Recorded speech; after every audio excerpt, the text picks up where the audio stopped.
બોલી સત્ય ગુરુ મહારાજની જય, સત્ય સનાતન ધર્મની જય, ગુરુ ભગવાન રામ મહારાજની જય, સનારામ બાપાની જય.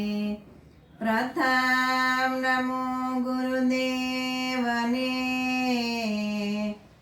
પ્રેમે માગો પ્રસાદ, દયા કરીને મુને દીજે,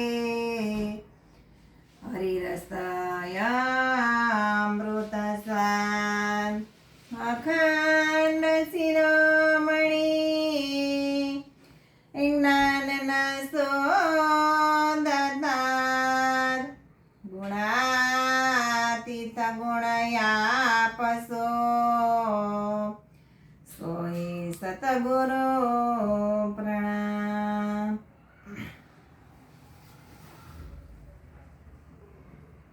ગુરુ ગોરખનાથની વાણી છે.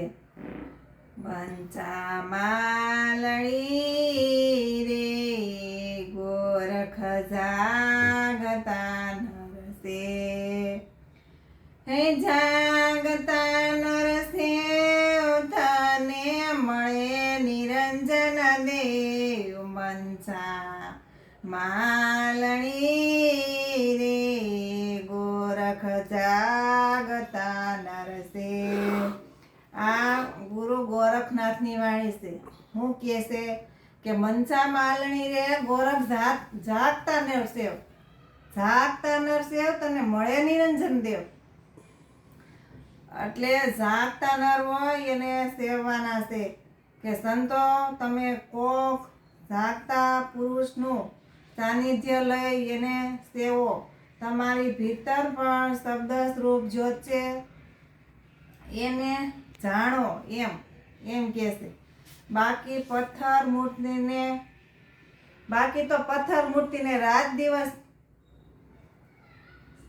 સેવો તો પણ એમાંથી કાંઈ આનંદ પ્રેમની જ્યોત પ્રગટે એવું નથી એમ કે છે.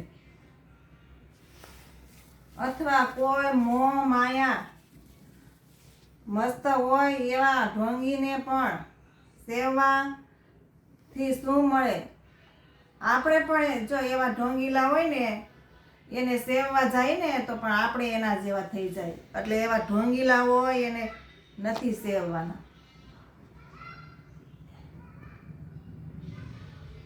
એટલે આપણા સંતો એમ કહે છે કે કોઈ જાગતા નર હોય ને એને સેવી લો એમ. સંતો મહાપુરુષ પાસે જાય અને તમે પૂછો કે હું બધાયને જાણું છું પણ હું મને જાણતો નથી, તો તમે મને મારી ઓળખાણ કરાવો એમ. તો ત્યાં આપણે જાય તો એમનેમ કાંઈ ઓળખાણ થતી નથી. પહેલાં તો તન મન ધન આપવા પડે અને પછી શીશ સોંપવું પડે. એમનેમ કાંઈ આ વસ્તુ મળે એવી નથી. એટલે તમને પછી સંતો મહાપુરુષો તમને તમારી ઓળખાણ કરાવશે એમ.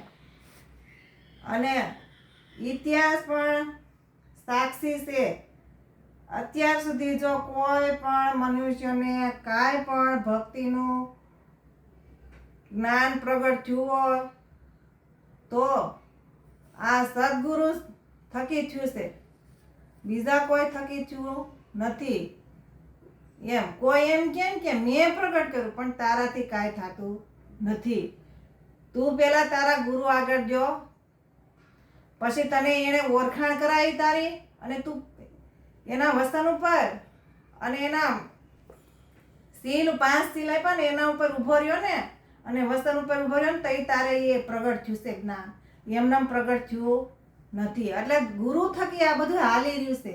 કાંઈ જો આપણામાં પ્રગટ જ્ઞાન રૂપી થયું હોય ને તો ગુરુ થકી જ થયું છે.